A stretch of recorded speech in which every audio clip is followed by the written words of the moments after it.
Bueno, muy buenos días para todos. Hoy vamos a dar inicio a esta conferencia. Muy buenos días para todos. Hoy vamos a dar inicio a esta conferencia de seguridad y gestión en el trabajo con la consultora Milena Tamayo. Milena, buenos días. Ya podemos iniciar. Hola, muy buenos días para todos, ¿cómo están? El día de hoy vamos a dar una charla que espero que sea muy provechosa para todos ustedes.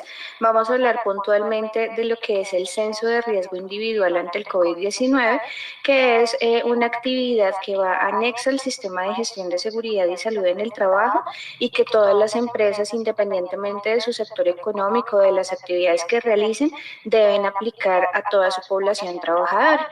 Entonces vamos a hablar un poquito de para qué sirve ese censo, por qué tenemos que hacerlo y voy a contarles más o menos cómo desde Enlace Global recomendamos que se haga este proceso de censo de riesgo individual ante el COVID-19. ¿Por qué surge esta necesidad de hacer el censo? Pues básicamente por los requisitos legales que se han establecido a través pues de la emergencia sanitaria por la que venimos atravesando, principalmente por la resolución 666, que fue la que estableció la necesidad de implementar protocolos de bioseguridad a todos los sectores económicos para poder hacer o aplicar su reactivación económica, valga la redundancia. Entonces vamos a hablar un poquito de eso el día de hoy. Como les decía, pues el objetivo de este espacio es que les contemos un poquito cómo nosotros recomendamos que se haga o que se aplique este censo de riesgo individual ante el COVID-19 y vamos a suministrarles algunas recomendaciones que ustedes pueden aplicar y algunas medidas de prevención y mitigación para aquellos casos o aquellos trabajadores que se encuentren dentro de la población calificada como población de alto riesgo. Al final, pues las personas asistentes pueden hacernos sus preguntas una vez culminemos con la charla, si tienen dudas, inquietudes. La idea es que podamos hacer esta charla muy participativa y que podamos aclarar esas dudas que les surjan al respecto. Entonces, para que, por favor, si les surge alguna duda, la vayan anotando. Entonces, el censo de riesgo individual es básicamente una encuesta que el profesional de seguridad y salud en el trabajo o el médico laboral o la persona que sea la responsable del sistema de gestión de seguridad y salud en el trabajo de cada empresa debe aplicar al 100% de la población trabajadora con el objetivo de identificar a aquellos trabajadores que se encuentran en el grupo de alto riesgo. ¿Cuáles son los trabajadores de alto riesgo? Pues resulta que, de acuerdo a documentos emitidos por la Organización de Salud y por algunas otras entes que se han encargado de investigar cómo ha venido afectando el virus a los diferentes tipos de población, entonces identificó que personas que ya cuentan con alguna enfermedad preexistente, con algún diagnóstico preexistente de los cuales les voy a mencionar, son las personas que deben catalogarse como personas de alto riesgo. ¿Qué quiere decir alto riesgo? No quiere decir que se van a contagiar más rápido o más fácilmente que otras personas, sino que debido a sus preexistencias en temas de salud, si llegasen a contagiarse del virus, pues los síntomas para ellos van a ser más complicados, van a ser más complejos y seguramente pues van a tener que estar en una unidad de cuidado intensivo. Es muy probable. De hecho, pues así ha pasado con muchas personas que tienen este tipo de preexistencias.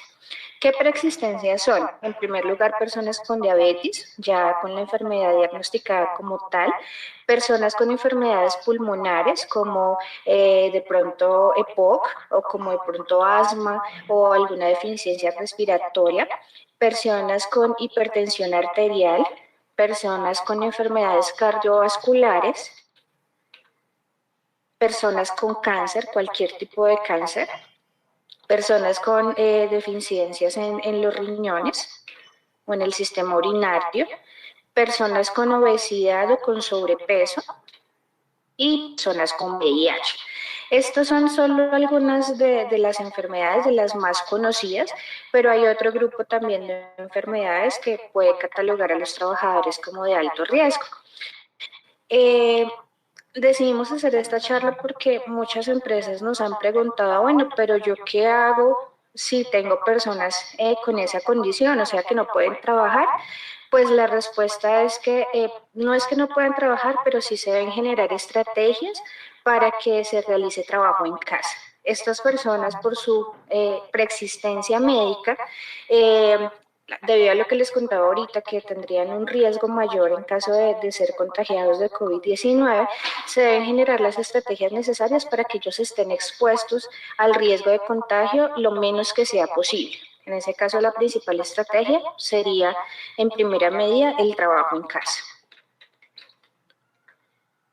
¿Cuáles serían esos pasos para que implementemos de manera segura, de manera adecuada, el censo de riesgo individual? Entonces, el primer paso y uno de los más importantes es que debemos tener un consentimiento informado. Eso también nos lo piden en el momento que hacemos el registro de los protocolos de bioseguridad en las páginas de las alcaldías a nivel nacional. En todas, el representante legal debe aceptar que cuenta con los protocolos, debe aceptar que los va a cumplir y debe aceptar bajo juramento que va a aplicar todos los protocolos que han sido establecidos tanto por las entidades sanitarias como por el gobierno nacional. Y uno de esos requisitos es un consentimiento informado. ¿Qué es ese consentimiento informado? Es una carta, básicamente, es un documento, un formato, en el cual el trabajador está autorizando a la empresa para que tenga conocimiento sobre su historia clínica, porque esta información que estamos manejando es una información muy delicada, es una información confidencial que no cualquier persona de la empresa puede tener acceso. Por ejemplo, yo no le puedo pedir a cualquier persona de talento humano que maneje o que realice este censo de riesgo individual o a la persona o al jefe inmediato, porque pues es información muy sensible de los trabajadores, incluso hasta de su grupo familiar, porque en el censo deben contemplarse preguntas que están relacionadas con la salud de su grupo familiar. Entonces, preferiblemente debe serlo una persona del área de la salud. Puede ser la persona que maneja el sistema de gestión, siempre y cuando tenga licencia vigente en seguridad y salud en el trabajo. Puede ser un médico, puede ser un enfermero o cualquier persona del área de la salud. Una vez el trabajador firme su consentimiento informado y nos autorice para tener conocimiento de su información médica, vamos al segundo paso, que es la aplicación de la encuesta. Ahorita les voy a mostrar como algunas preguntas básicas que tiene la encuesta. Nosotros la construimos pues de acuerdo a las recomendaciones médicas y de acuerdo pues a lo que está establecido en la resolución 666 y en otros requerimientos legales. Y esta encuesta, como les decía ahorita, debe aplicarse al total de los trabajadores que tengan activos en la empresa, tanto administrativos como operativos, incluyendo la gerencia, porque a veces nos hemos encontrado que el gerente dice, no, yo no tengo que llenar eso, y resulta que él es uno de los que está catalogado como trabajador de alto riesgo. Entonces, por eso, desde la gerencia hasta el señor que está en la portería, la señora de servicios generales, toda la población debe realizar la encuesta. ¿Listo? Una vez realicemos la encuesta, se debe recopilar toda la información y se deben analizar los datos. Como les decía, estos datos son bastante sensibles, son bastante delicados. Les recomiendo pues que tengan mucha precaución con el tema. De hecho, les cuento que hace poco en una empresa sucedió algo particular, y es que realizando este censo, se enteraron en la empresa que había una persona que estaba en un proceso de diagnóstico de una enfermedad terminal. La información por parte del área de gestión humana se filtró. En pocas palabras, pues se convirtió en un chisme de pasillo. Entonces empezaron a correr el chisme que esa persona estaba en ese proceso. Y pues obviamente cuando el trabajador se enteró, pues ninguna persona quiere que se divulgue su información médica de esa manera y que se convierta como en el tema de conversación. El trabajador procedió a un tema legal, demandó a la empresa por mal manejo de la información médica. Y precisamente uno de los aspectos que más los desfavoreció a ellos, a la empresa, fue el tema del consentimiento informado. Ellos estaban consultando, manipulando información del estado médico de sus trabajadores, pero en ningún momento los trabajadores habían autorizado que se hiciera ese manejo. Y segundo, la persona que estaba accediendo a esta información pues no tenía la idoneidad para hacer la manipulación y la consulta y el manejo de la información según corresponde. Entonces, una vez hacemos el análisis de datos que vamos a analizar, pues vamos a identificar cuál es nuestra población trabajadora. La encuesta tiene unas preguntas simplemente donde marcamos sí o no. Entonces, por ejemplo, una de las preguntas es, ¿tiene alguna de estas enfermedades? Y se mencionan las enfermedades que yo les mostré anteriormente.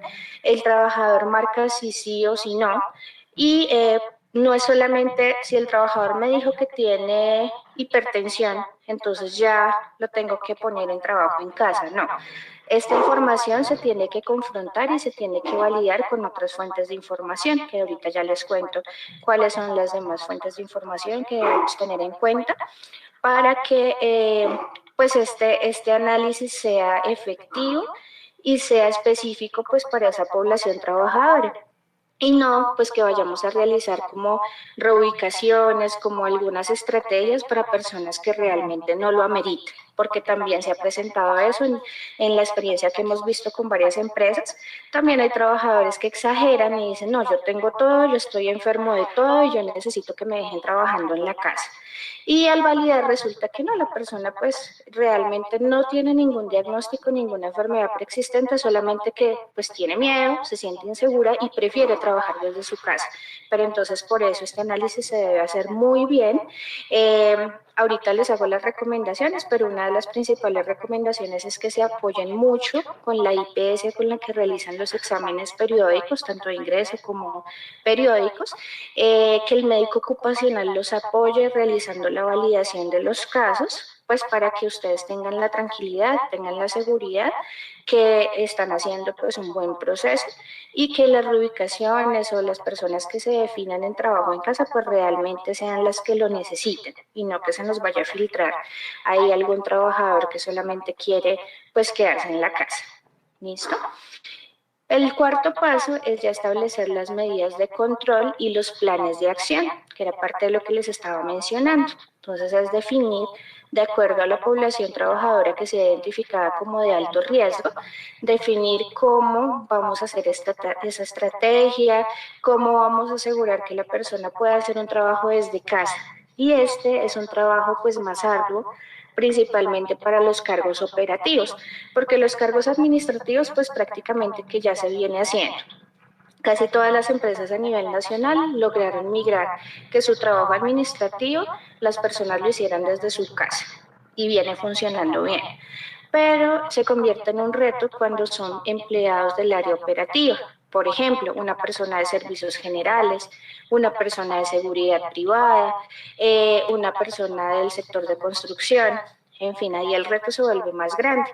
Y es allí donde tenemos que asegurar que este censo y esta identificación de trabajadores de alto riesgo se alinee completamente con nuestro sistema de gestión de seguridad y salud en el trabajo.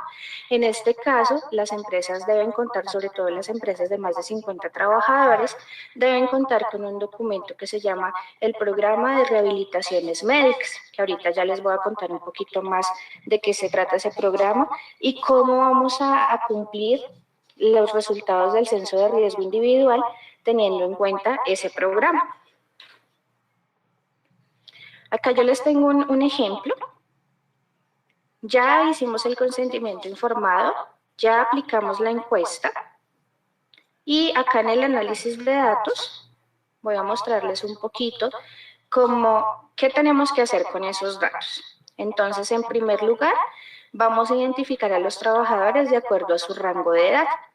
Vamos a identificar cuáles son las edades y vamos a tener especial interés en las personas mayores de 60 años o mayores de 61 años, que es lo que recomendó la Secretaría de Salud.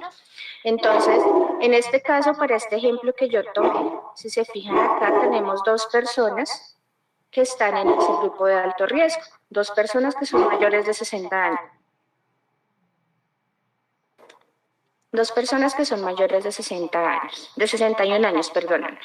Entonces, estas dos personas automáticamente son trabajadores de alto riesgo, independientemente que ellos no tengan ninguna enfermedad preexistente. Así ellos estén en perfectas condiciones de salud, pues de acuerdo a las recomendaciones de la Secretaría y el Ministerio de Salud, ellos ya son personas de alto riesgo y ya no pueden hacer trabajo presencial. Si son personas del área operativa, pues tenemos que buscar cómo hacer una reasignación de actividades para reducir el riesgo de exposición ante el contagio del COVID-19. En segundo aspecto, vamos a evaluar cuáles son las personas que están en riesgo de acuerdo a sus hábitos de vida saludable. Y en este caso son las personas fumadoras.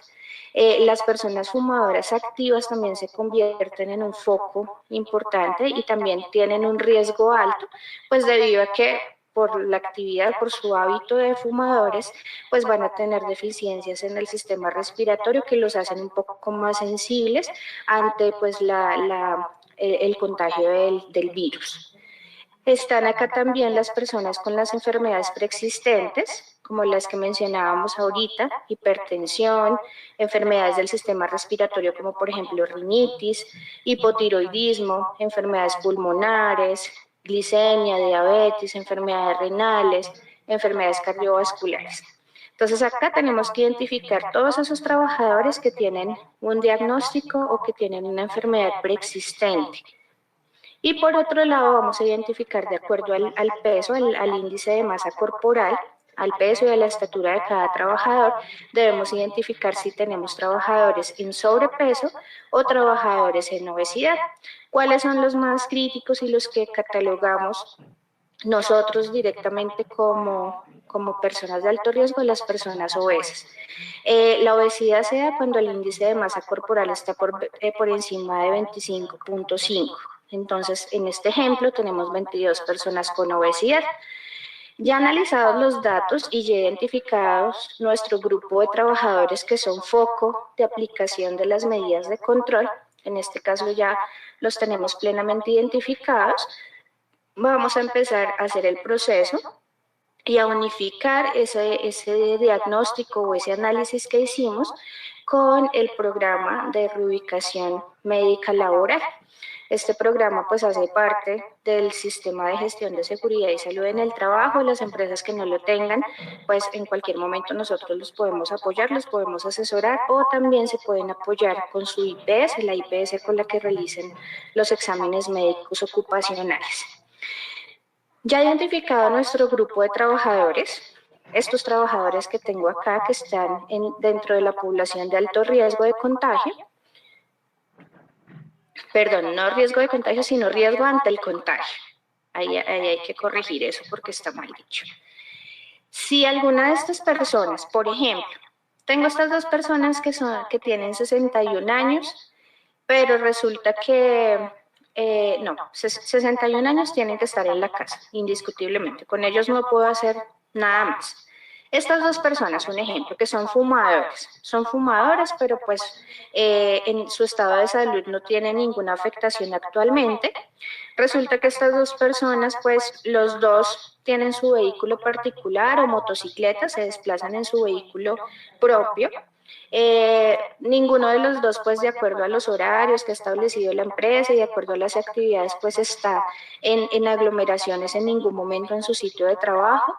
En este caso, la empresa puede definir pues que puede hacer trabajo presencial siempre y cuando se identifique que no se desplacen en transporte masivo, que no hagan atención de clientes o que en su día a día o en sus actividades no tengan cercanía a otras personas a menos de 2 metros y que tampoco vivan en zonas de cuidado especial, así es como se ha llamado en Bogotá, pero pues en otras zonas del país también tenemos zonas de riesgo, que son aquellas zonas, aquellas localidades, barrios, en los cuales se ha incrementado el número de personas contagiadas y que por ende han establecido unas cuarentenas preventivas para todas esas localidades.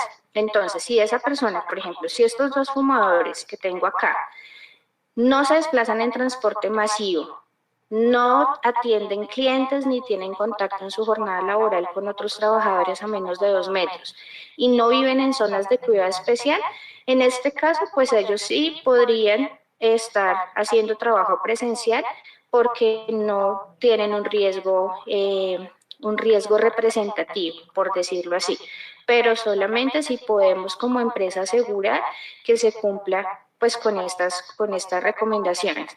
Pero si resulta que no, lo que pasa es que la persona un día se va en Transmilenio, otro día se va en bicicleta, en ese caso pues no podría desplazarse en medios de transporte masivo porque en esos medios de transporte es donde también puede haber una alta probabilidad de contagiarse.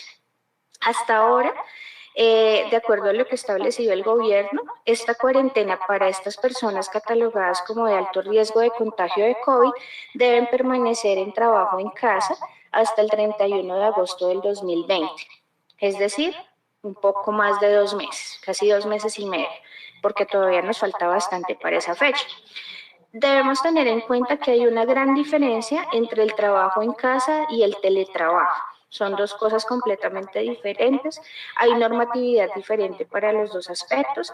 Este tema de trabajo en casa fue algo que se aprobó por el Ministerio de Trabajo, se autorizó, de hecho se generó la circular 041, donde se definen pues cuáles son los lineamientos que se deben aplicar para el trabajo en casa, para toda la población que en este momento esté realizando trabajo en casa. Probablemente la próxima charla que hagamos la vamos a hacer en este tema, como para seguir con la línea de la aplicación del censo.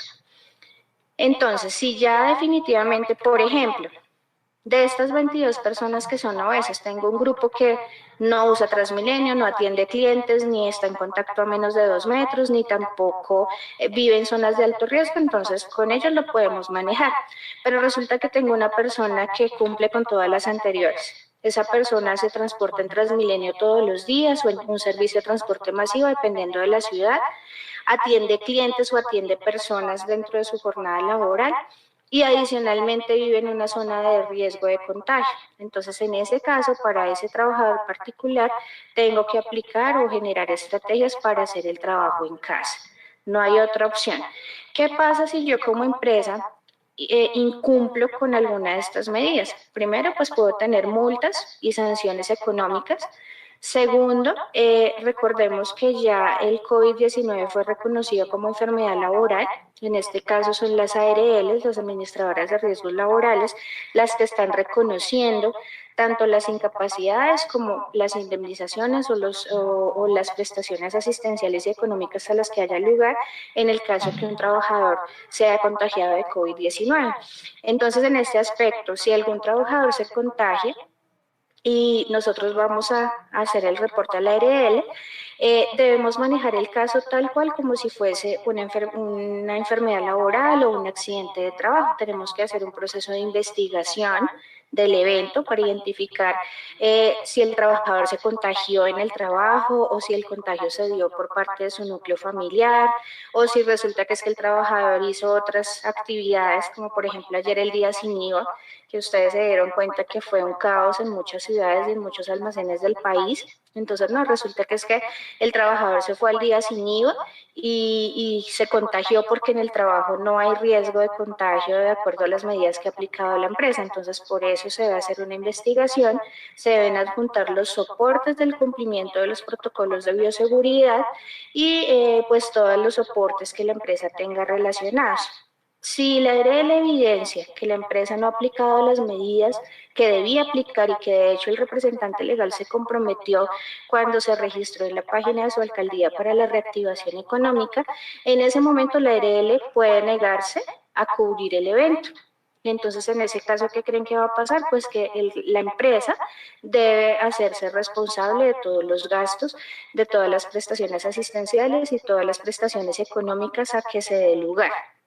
¿Qué quiere decir eso? Bueno, si el trabajador simplemente se incapacita y debe permanecer en cuarentena 14 días y ya se recupera, pues perfecto, la incapacidad no va a ser tan costosa. Pero si el trabajador es un trabajador de alto riesgo y resulta que su enfermedad se complica, se agrava, tiene que estar en una UCI y en el peor de los casos fallece, Imagínense todo lo que la empresa va a tener que pagar. Y en el peor de los casos, pues que estamos en este momento jugando con la vida de nuestros trabajadores. Por eso, pues no debemos escatimar en los controles y en las medidas que se apliquen, porque pues una vida no tiene precio en ninguno de los casos. Bueno, ¿cuál es el proceso o cómo debemos manejarlo para definir el trabajo en casa de las personas que ya identificamos como trabajadores de alto riesgo? En primer lugar, vamos a validar ese diagnóstico. ¿Cómo lo vamos a validar? Pues vamos a validarlo con los exámenes médicos, tanto de ingreso como periódicos, como actividades que se hayan realizado en la Semana de la Salud, donde muy posiblemente el trabajador debió haber reportado algún diagnóstico. Por eso es que es tan importante el consentimiento informado, porque vean que acá vamos a consultar información de la historia clínica del trabajador. Nuevamente les recuerdo, esta información no lo puede hacer cualquier persona, debe hacerlo una persona idónea para consultar las historias clínicas y una persona que también se asegure de manejar la confidencialidad de la información que va a manipular. No puede divulgarla, no puede estarla comentando por ahí con otras personas de la empresa, no puede ir a decirle al trabajador, ay, oye, tenías cáncer, yo no sabía, lo siento mucho. No, o sea, es una persona que debe manejar toda la información totalmente confidencial. ¿Cómo nos podemos apoyar acá? Si de pronto en las empresas no tienen un médico o una enfermera que pueda encargarse de esto, pues yo les recomiendo que se apoyen mucho con el médico ocupacional de la IPS con la cual ustedes realizan los exámenes médicos. Ellos los pueden apoyar muchísimo, los pueden orientar, pues para que este diagnóstico se haga de la manera adecuada. Y para que ellos también validen si realmente existe la preexistencia, porque como les contaba hace un rato, algunas personas exageran al contestar la encuesta y pueden llegar a dar información errónea, como por ejemplo decir que sí tienen alguna enfermedad preexistente cuando es completamente falso. Si tenemos algún trabajador del que se tengan dudas, por ejemplo, no sé, que un trabajador me reporta que tiene diabetes, pero en su examen médico no aparece ningún registro, en el examen periódico tampoco, el trabajador nunca se ha incapacitado por ese diagnóstico, nunca ha tenido ninguna crisis, ningún evento relacionado y nos genera la duda. En ese caso debemos solicitarle al trabajador que pida una cita en su EPS o si él tiene de pronto dentro de sus documentos de la historia clínica algún documento que soporte su diagnóstico, pues que lo entregue a la empresa para poder continuar con el proceso. Si definitivamente el trabajador no entrega soportes de su diagnóstico, pues no se podría incluir dentro del grupo de alto riesgo. ¿Por qué? Pues porque no tenemos evidencia soportable de que él realmente sea un trabajador de alto riesgo. El médico de la IPS nos puede apoyar con esa verificación de casos y pues ahí estaríamos cumpliendo con el tema del manejo de la confidencialidad de las historias clínicas, porque ya no va a ser una persona de la empresa, sino va a ser un médico y va a ser externo a la compañía o a la empresa y que nos va a apoyar con ese análisis.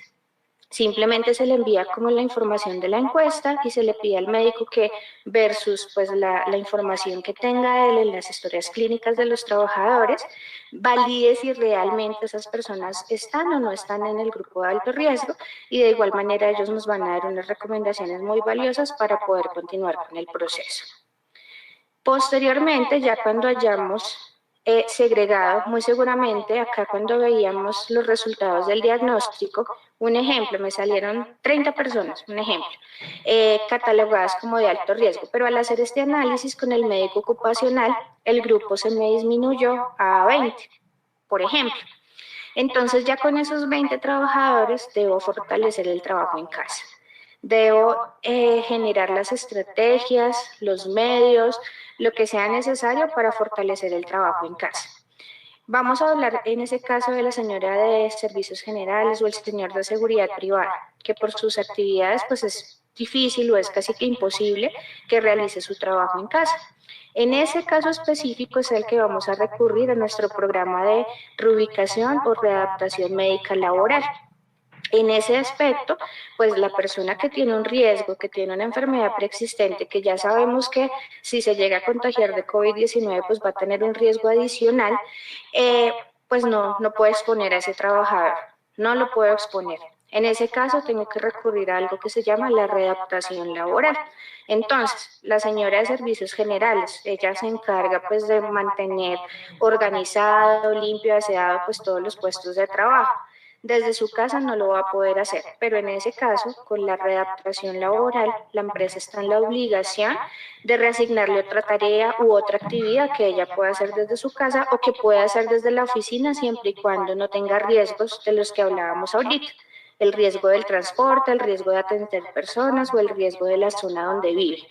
Entonces, por ejemplo, resulta que la señora pues vive cerca, puede irse caminando a la oficina, eh, no vive en una zona catalogada como zona de cuidado especial o de riesgo de contagio, y la puedo ubicar en una actividad que va a ayudar con algo administrativo. No sé, va a ayudar a sacar copias, va a colaborarle a alguna persona del área administrativa a archivar documentos, va a colaborar, no sé, atendiendo llamadas telefónicas, cualquier actividad en la que se pueda dar un apoyo. Y en ese caso, pues obviamente la empresa tiene que capacitarla, tiene que entrenarla para realizar la nueva tarea, que pues es una tarea totalmente nueva para ella. Tiene que hacerse todo un proceso de capacitación y entrenamiento y todo debe quedar completamente soportado. Eso es lo que se llama reubicación o readaptación laboral.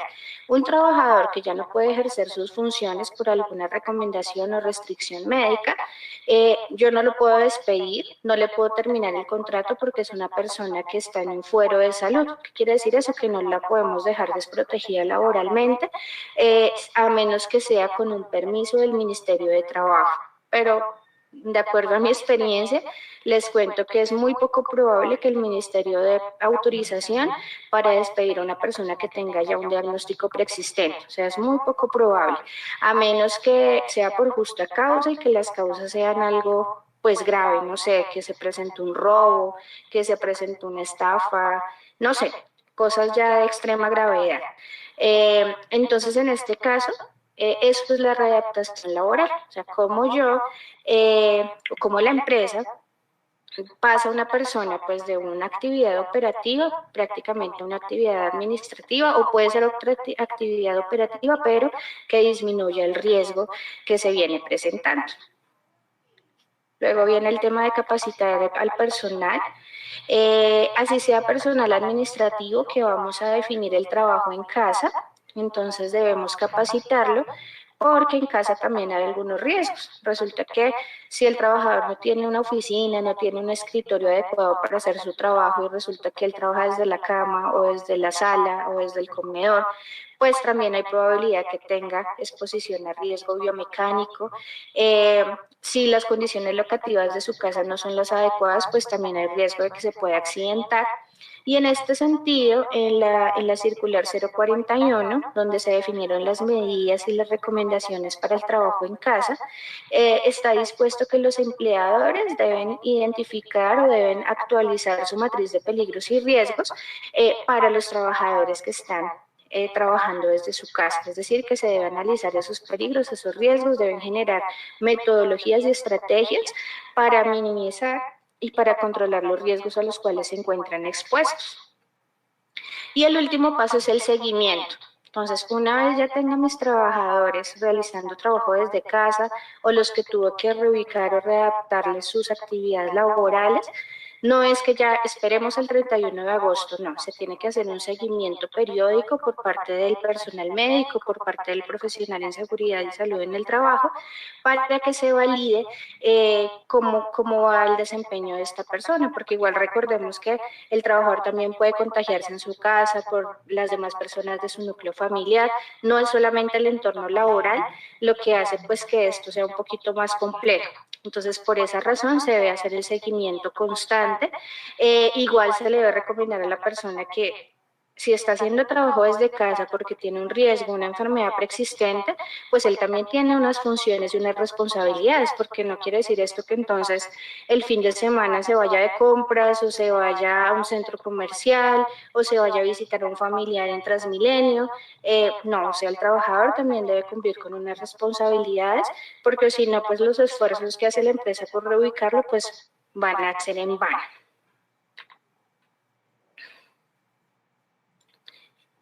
En este caso, esa era pues la información que teníamos para compartirles el día de hoy. Nos gustaría pues escuchar qué preguntas les han surgido a raíz del conversatorio que hemos tenido el día de hoy, para que podamos resolverlas. Entonces, no sé si Osvaldo me colabora. Sí, gracias Milena. Sí, sí, ahí hay una serie de preguntitas de todas maneras que querían saber básicamente, pues, cuál era la característica del trabajo en casa, como que si les repetía la claridad de en qué consistía trabajo en casa y su diferencia, digamos, lo que si le podía repetir aquí a uno de los participantes. Bueno, la diferencia básicamente es en el tema de la asignación de las tareas. El teletrabajo ya está normatizado. Hay un documento del Ministerio de Trabajo donde pues explica como todas las características del teletrabajo, pero las diferencias son básicamente en la ejecución de las actividades, en los horarios, en el contrato de trabajo también. O sea, una persona que realiza teletrabajo, en su contrato debe quedar estipulado que el contrato es bajo la modalidad de teletrabajo. Muchos teletrabajadores no cumplen un horario específico, sino que realizan tareas de acuerdo pues a las necesidades. Por ejemplo, le pasa mucho a las personas que atienden clientes de manera telefónica, personas que prestan soporte técnico, personas que atienden pues como las solicitudes de una página web, algunos ejemplos como es. Entonces realizan teletrabajo y es decir que ellos se conectan en el momento que se requiera, lo hacen desde su casa o desde cualquier lugar, pero hay unas condiciones específicas en cuanto a contrato, en cuanto a salario, en cuanto a diferentes características. El trabajo en casa fue algo que se definió solamente para superar esta emergencia sanitaria. Y en la circular 041, si ustedes quieren en algún momento se las podemos compartir para que ustedes la puedan consultar, o si no, pues en la página del Ministerio de Salud ya está disponible. Ahí es donde están todos los lineamientos del trabajo en casa. Explica pues cuáles son los horarios que se deben cumplir. Esto quiere decir que no porque yo tenga un trabajador en la casa puedo pedirle cosas o puedo darle órdenes a las 8, 9, 10 de la noche. No, tenemos que respetar los horarios, o tampoco pedirle cosas el fin de semana, porque eso viene pasando mucho. O sea, varios trabajadores a mí personalmente me han comentado eso: oye, ¿qué hago? Que yo estoy trabajando desde la casa, pero es que mi jefe me pide cosas el sábado a las 6 de la tarde y me dice que necesita un informe para el domingo. ¿Y cuál es tu horario de trabajo? No, normalmente yo trabajo de lunes a viernes de 8 a 5, entonces ahí el jefe está fallando porque está incumpliendo. Entonces, el trabajo en casa implica eso, que la empresa tenga unos horarios estipulados en los cuales el trabajador deba estar disponible para realizar sus actividades. Se le debe asignar también pues las funciones claras, tener claros también los objetivos de su actividad laboral. Y en medida general, pues como las recomendaciones que hace el ministerio es que se valide cuáles son los peligros y los riesgos a los cuales está expuesta la persona en su casa. Hay cosas que son muy parecidas con el teletrabajo, pero es importante que en este caso pues no se tiene que hacer una modificación al contrato de trabajo, ni se tiene que hacer una modificación en el tema salarial, sino que solamente es una medida provisional mientras se controla la emergencia. Ah, perfecto. Y bueno, la última por el tiempo también. ¿La readaptación laboral requiere de un nuevo contrato de trabajo o es con un memorando entre las partes? Nos preguntan para ver si nos puedes aclarar eso, Milena. Sí, en ese caso se puede mejorar con un memorando, un otro sí, donde se le aclare al trabajador pues que se va a hacer una readaptación laboral, que por las condiciones médicas se va a hacer un cambio de sus actividades laborales y pues el trabajador debe estar de acuerdo con ello. Lo importante es que deben tener en cuenta es que no se pueden desmejorar las condiciones laborales, es decir, que si el trabajador tenía un salario superior y ahora lo voy a poner en una actividad donde el salario es inferior, yo no le puedo disminuir su salario, sino que debo mantener las mismas condiciones laborales. En ese aspecto tampoco puedo disminuir el rango del cargo. Entonces resulta que era un supervisor y ahora lo voy a asignar a una tarea que está subordinado a otro jefe, tampoco lo puedo manejar, se debe mantener las mismas condiciones. Perfecto. Bueno, ya el tiempo se nos venció y era lo que habíamos planeado, pues ahí salen otra serie de inquietudes. Pues Milena, te agradecemos por estar acá en el canal. Siempre llega gente interesada. No sé si María Camila ya tiene otra serie de Sí, preguntas y tengo una pregunta que nos dicen. ¿Cualquier empresa debe de tener este sistema de seguridad en el trabajo implementado por más pequeña que sea? Sí, claro que sí. En este caso tenemos la resolución 032 del 2019 y el decreto 1072 del 2015, que definen que todas las empresas a nivel nacional deben contar con un sistema de gestión de seguridad y salud en el trabajo. Así tenga un trabajador activo, debe contar con el sistema de gestión. En ese sentido, pues los invitamos, nosotros los podemos apoyar con este proceso. Contamos también con un software que facilita muchísimo para las pymes la administración y la implementación de su sistema de gestión. perfecto. Listo, Bueno, perfecto. muchísimas gracias. No sé si tenemos otra pregunta ahí como por cerrar el tema ya porque el tiempo era sobre media hora, 40 minutos. Sí, acá por último, lo que comentaste del software, nos dice el señor Juan Carlos, sería muy interesante tener otra charla haciendo la demostración del software. Claro que sí, la programaremos si desean para la próxima charla. Les podemos mostrar, de hecho nosotros estamos manejando todas estas medidas de control ante el COVID-19 con ese software. Tenemos ya automatizada la encuesta para hacer el censo de riesgo individual.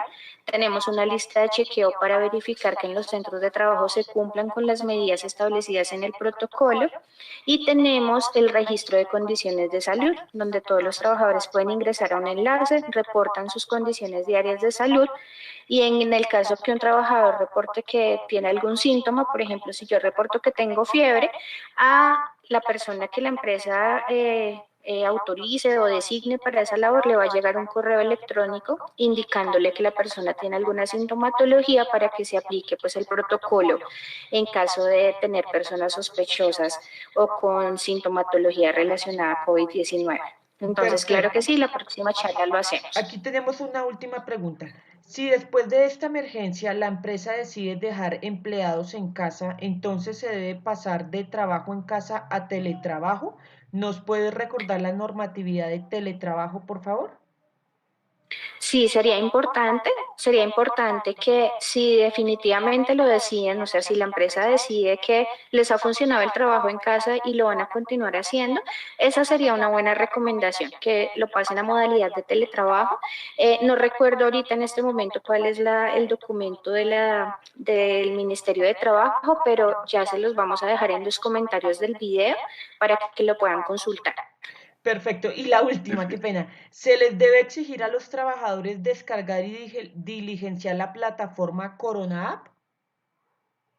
Es una sugerencia, pero lo ideal es que sí, lo ideal es que todos lo hagan porque la aplicación Coronap está siendo muy útil, especialmente para identificar los casos relacionados. ¿Qué quiere decir esto? Que si algún trabajador resulta contagiado, mediante la aplicación Coronap se puede identificar cuáles fueron todos sus contactos cercanos, especialmente pues todas las personas que tengan la aplicación. Entonces la respuesta es sí. Si ustedes pueden lograr que todos sus trabajadores descarguen la aplicación y reporten sus condiciones de salud por allí, el control va a ser muchísimo más fácil.